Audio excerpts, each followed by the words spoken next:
Imperial Dungeon underneath the Imperial Palace on Terra, panic was unfolding. Mechanicum tech priests laboured over damaged systems and failing consoles, as ranks upon ranks of Legio Custodes mobilised and walked through the impossible doorway into the webway, to war. While panic and confusion ruled in the main dungeon, in a small side chamber, the three most powerful men on Terra stood and discussed how to salvage the critical situation unfolding before them. Constantine Valdor was angry but determined. Malcador the Sigillite was tired and laboured. And the Emperor was quiet and still. That was the most unnerving part to the other two, even beyond the damage inflicted upon the great project by Magnus's folly. "There are many things we need to consider moving forward," said Malcador. "My wards upon the sections of the webway have been breached, and the tides of Neverborn are spawning in.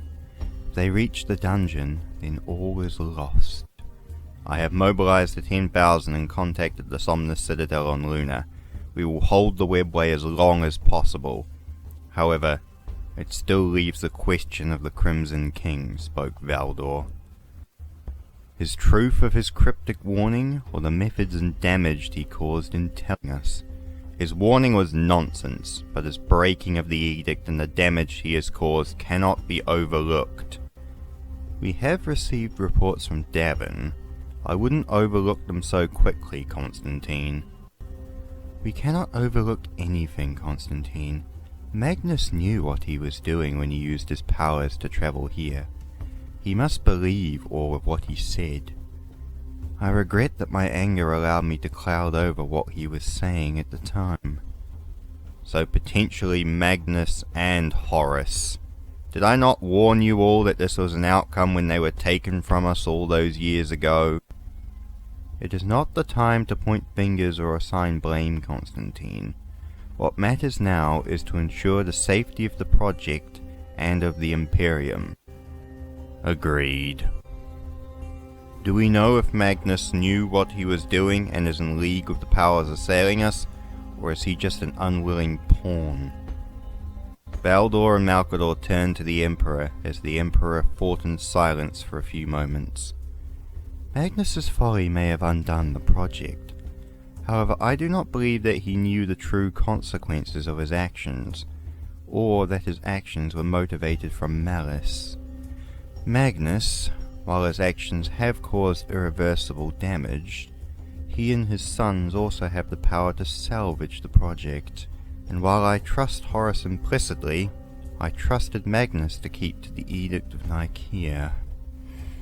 So we must check the loyalty of both and ensure that they are not corrupted by the powers that assail us." "What are your orders, Lord?" The Emperor fought in silence again before speaking. "Magnus needs to be brought back into the fold. If his actions were foolish but out of good intentions, then he may have a chance to atone for what he has done, and we may have a chance to salvage the webway. If he is corrupted, or acting from malice, then he must be stopped before he can cause more damage to the project or to the Imperium. So we must be prepared to either convince him or destroy him if necessary. Is it time to call in the Wolf King? Lehman is a blunt instrument. His hatred of the Librarius and Magnus makes him unsuitable for a diplomatic approach. Useful if he needs to be put down.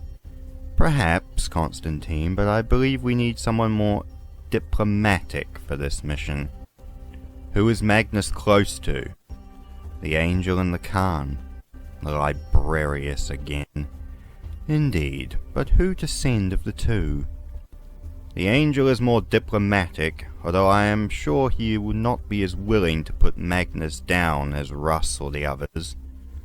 "Do not doubt the hidden wrath of the Angel," said the Emperor with a distant look in his eye. "The Khan is unpredictable and wild. He is hard to control and not as diplomatic as the Angel is."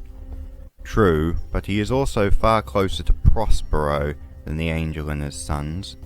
Although you are correct, Constantine, to send him is a gamble." "One that we must make. for the benefit of mankind and everything we have worked on. So, the Angel or the Warhawk? Chagatai, the Angel will be needed for the other matter, spoke the Emperor. Horus.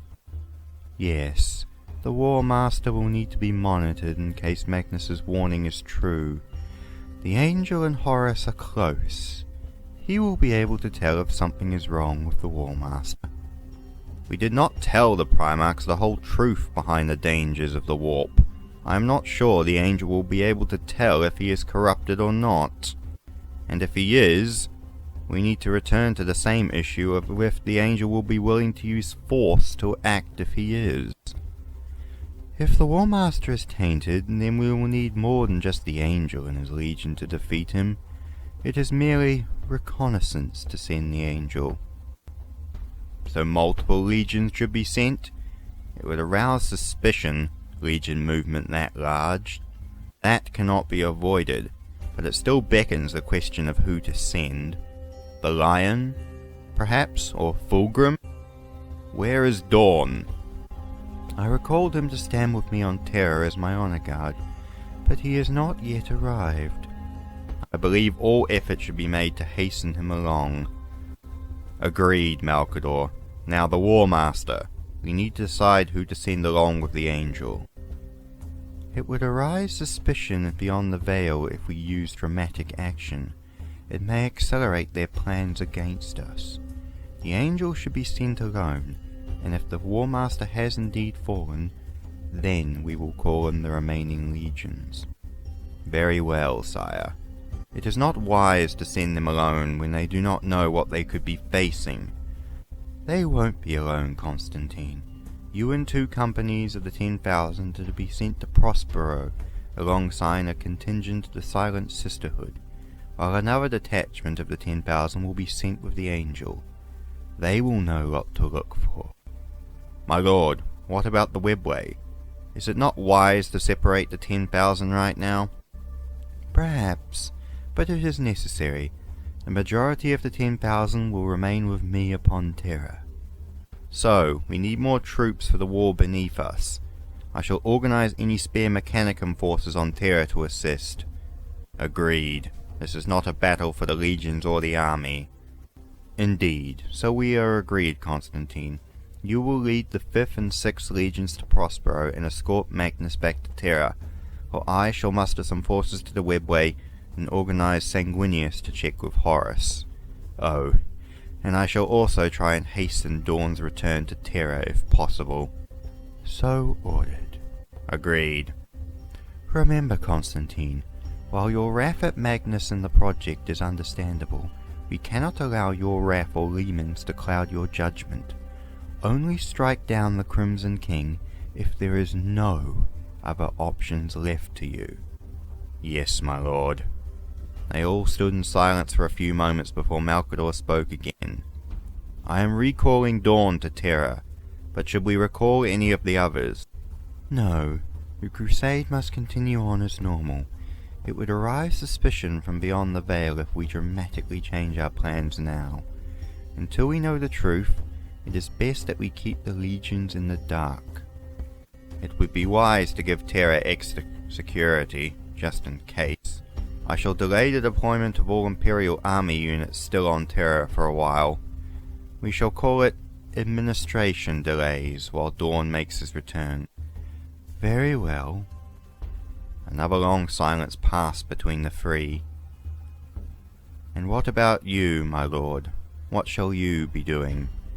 The Emperor turned and began walking out the room towards the dungeon proper and the throne room, leaving behind Valdor and Malkador in the chamber. Whatever I can.